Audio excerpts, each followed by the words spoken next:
Low energy, unfocused, foggy? You might be dehydrated. Whether it's hot yoga, over 100-degree weather, or too much sun.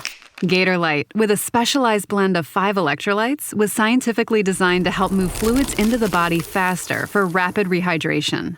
Shop now at retailers nationwide. Gatorlight hydrates faster than water. Is it in you? Symptoms noted are signs of mild to moderate dehydration. Consult a healthcare professional if symptoms persist.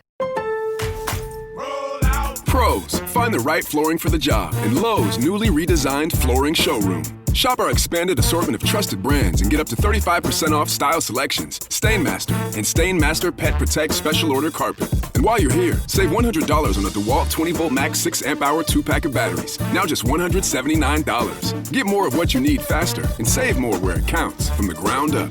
Our best lineup is here at Lowe's. Valid through 8/26 while supplies last. Selection varies by location. This message is brought to you by Apple Card. Shave ice by the beach. A trip to the state fair. And a throwback flick at the local drive-in. They're more than just items to check off the summer bucket list. They're also opportunities to earn 2% daily cash back when you use your Apple Card with Apple Pay. Apply for Apple Card now and use in-minutes with Apple Pay. Subject to credit approval. Apple Card is issued by Goldman Sachs Bank USA, Salt Lake City branch. Terms and more at applecard.com. Coach Unplugged is brought to you by great people over at teachhoops.com for coaches who want to get better. From the Fifth Quarter Studios in Madison, Wisconsin, you're listening to Coach Unplugged. Here is your host, Steve Collins.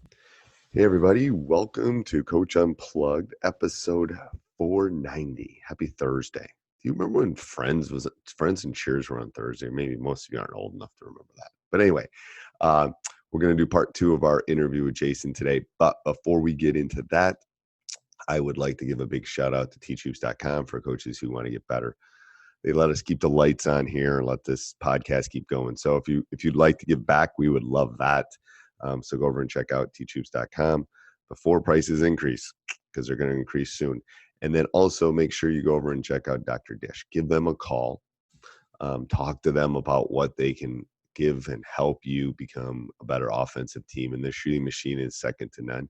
Mention Coach Unplugged. They'll take really good care of you, and they'll also give you $300 off. All right, let's head off to the podcast. Right. And do you have anything that you do specifically to build intensity? Because people ask that all the time. A lot of times, just, I'm coaching high school girls right now, and a lot of times just making it competitive gets their fire going a little bit, or giving them stipulations that I know is going to irritate them. That's a heavy one too, because that's not going to happen in a game. Well, you don't know that. You don't know that. You might not be able to dribble the ball at all ever. Yeah. So those are things that get them going. I mean, we do a lot of meeting at the beginning of practice, talk about thought of the day, that kind of stuff, and really kind of get ourselves focused. But So dive into that. Dive into your beginning of your practice. I think that would intrigue people. Yeah. Like the quote of the day and things. Well, that's one thing that I got from Coach McDermott. I felt like, and I've been with other coaches that have done it, but it really resonated with him because he always had such great things to say. And he encouraged his players to think on it and not just listen to it, but think on it. And he always revisited it at the end of practice. And I felt like that was kind of important too. And did the quote change for an opponent, or did it change every day? Or was it like, what do you do? I do one every single day, a different one every single day. Okay. And sometimes it could be the mood I'm in, or the mood they're in, or the team we're about to play, or, whatever kind of feeds into it. So, and then they always, after that we team out. And we actually have a saying that we do, that I stole from our junior high coach. This guy came in. I love what he does. He's kind of an old timer, but he's a lot like me in terms of, he expects the best. And so I say the word be, and they say loyal. I say be aggressive, be relentless, be brave. And then Lady Braves on 3, 1, 2, 3 Lady Braves, and we clap twice. And it's just kind of our thing. That leads into, we fist bump all the managers, make sure they know that they're still a part of everything, and then start stretching. Okay. And then you go stretching right into drills? Is that the way you run at the beginning of your practice? Well, stretching actually right into footwork. We don't work with a basketball right away. We do footwork that's based around the lane lines. Okay. 1 foot hops, 2 foot hops, some gallop steps. And and our girls do that too. And a lot of that stuff, especially for girls with ACLs and stuff, all that movement stuff is really important, even more so than boys. Yeah, absolutely. Well, it builds strength around the knee, builds strength up the leg, and those are, when you see people kind of, half speed it, you kind of tell them, you don't have to do this quick, but you have to do it right. And that's what builds the strength and the confidence. Yeah. So if I came into your practice and watched your practice, what would I come in for 5 minutes, some point in your practice, what would I see? Like, what would I be able to tell? Well, the one thing that I've been told, because I've had college coaches come in to watch players, right. They feel like I run it very much so like a college. It's very organized. Kids are always moving. I don't like a lot of standing around. And so our drills are designed to not have to be that coach that says, all right, we're going to run 10 sprints at the end of practice. Right. They're going to feel like they've been sprinting the entire practice. And they don't sprint the whole practice, but everything that we do is trying to be game speed. Everything we try to do is trying to be, from one spot to the next. They got to be pretty diligent on getting there. And ready to listen. So that's what I think you probably see most. Okay. If you could only do 3 things at practice, what would they be? Like 3, only 3. So 3 drills or 3? It's just, that's open-ended. You could only do 3 things. Well, I would still start the same way. I think setting the tone, setting the focus is key. And then I would certainly work on the defensive side of the basketball, because again, you can score 30, but if you give up 40, it doesn't matter.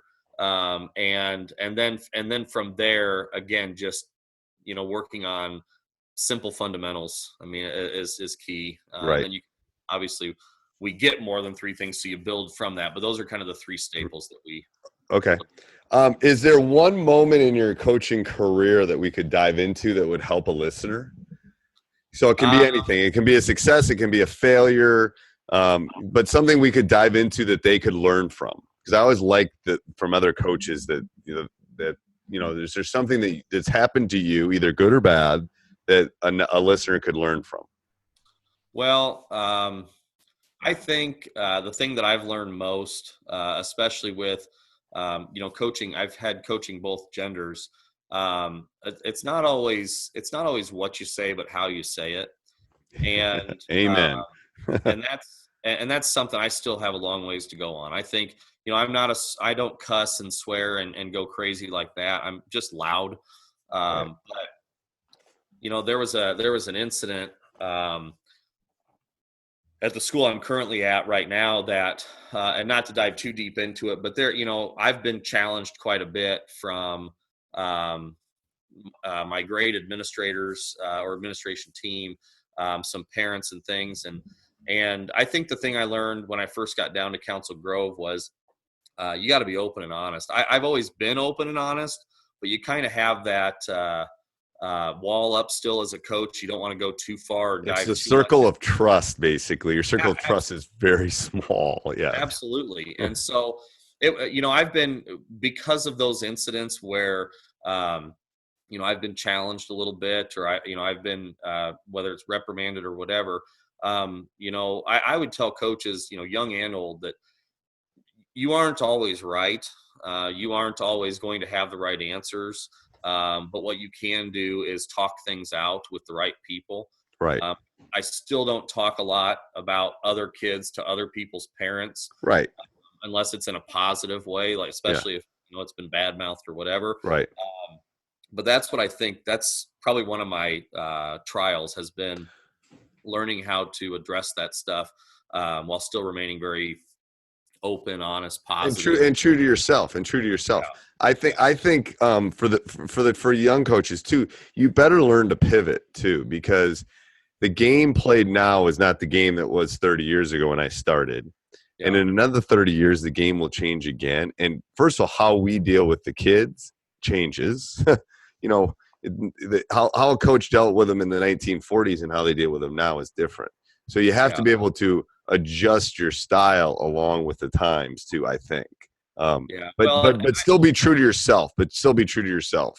Yeah, and that's been that's been kind of my struggle, because I do have enough old school in me to where I did believe in 100% discipline, and I did believe in, getting after people if they're not doing things right. And I've learned quite a bit about, there's probably just better ways to do that. And so that's kind of the journey I'm on right now, is just bettering the way that I approach everything. Yeah. Yeah. I mean, I always, if you know anything about Wisconsin, I always say there's two ways you can drive to Green Bay from Madison. You can go to Milwaukee first and then go up, or you can drive straight to, there's more than one way of getting to a specific spot. But I think it's a journey. It's like anything in life. What do you think the hardest concept to teach is? Like I said, I think, the intensity that I'm looking at on the defensive end is kind of been the toughest thing. But again, that's from year to year. Some kids pick up on it quickly, buy into it.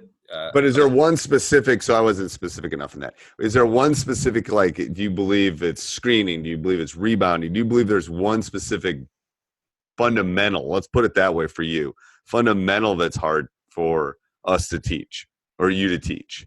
That's a better question. Question. No, fundamental. That's great. I think that, we're never finished products, and I can always keep learning. I don't feel like there's a significant weakness, but like off the ball defense, I think is something that I've really worked at trying to explain. It's been, because you can talk about one pass away, two passes away, and where you're supposed to be, and tell them that, but getting them to translate from what you tell them, that's kind of been maybe the. And do you think that's different than it was 10 years ago? Do you think they're not learning that at the younger ages as well? Yeah, well, because a lot of teams play zone at the youth leagues, and so it drives me nuts. Oh gosh! And I think they, I've argued with people on this before. I think they should learn zone, but I don't think that's all they should play. I think there's concepts that zones can show you, just like concepts man can show you. Yep. But you can't make your whole staple about never teaching a kid just because your kids are slow or maybe not as skilled. They're never going to get there if you don't do it. Yeah, no recruiter's ever going to ask how your fourth grade team did. Trust me. Yeah, absolutely. But part of it is, I think we got dads and moms coaching, and they don't know. They know what they learned, and they don't know. I mean, it's easier to throw them in a zone than it is to teach the man principles. It is. Well, and nobody can shoot from the outside when they have to heave it from their knees. So right, a zone looks like a genius. And it should be well, I didn't let my son shoot a 3-pointer until he was in 8th grade. Swear to God, in a game. Yeah. Because it's not, you're not strong enough. It's like this. Yeah. It's the two-handed push thing. It's like the basket should all be at 8 feet. I mean, it's yeah. Don't get me started on that. That's a whole. I could probably go too on that. I could go for hours on youth basketball and AAU. I could do a whole thing. If you could talk to one coach for an hour, anybody, doesn't matter, living or dead, who would you talk to and why?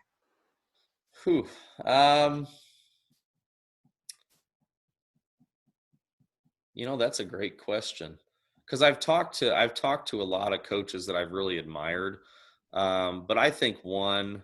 And I'll tell you this, I regret not doing this because I saw him on a train, but he was being bothered. And so I didn't want to be the other one that bothered him, but I would love to talk to Tubby Smith.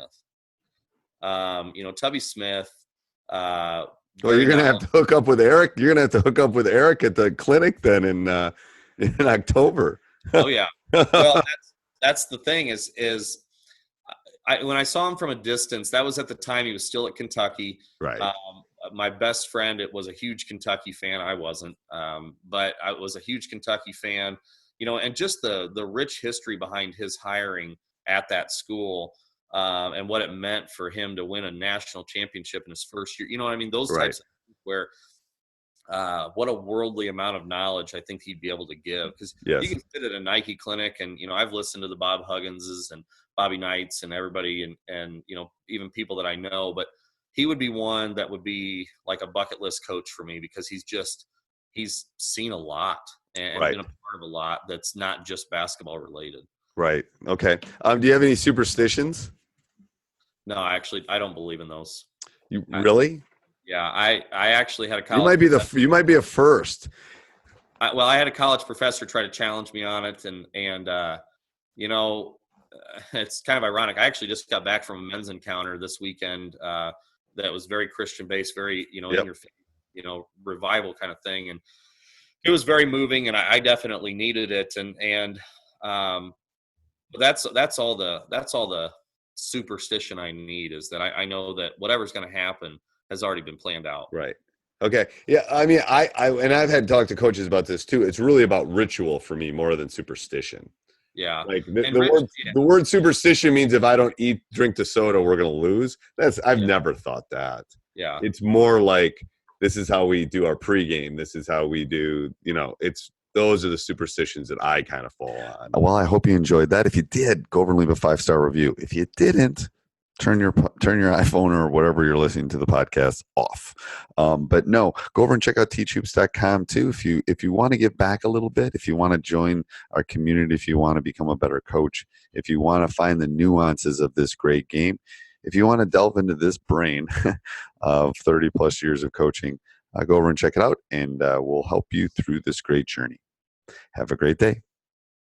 This episode is brought to you by ChatGPT. Hey, it's Bill Simmons from the Bill Simmons Podcast. Have you guys heard about ChatGPT work? It's the new way to use ChatGPT for bigger multi-step projects. And when you need more than just answers, give ChatGPT work access to your apps and files, and it can create real work documents like spreadsheets, slides, and structured reports. Get started at chatgpt.com by selecting work mode, available on Plus and Pro plans.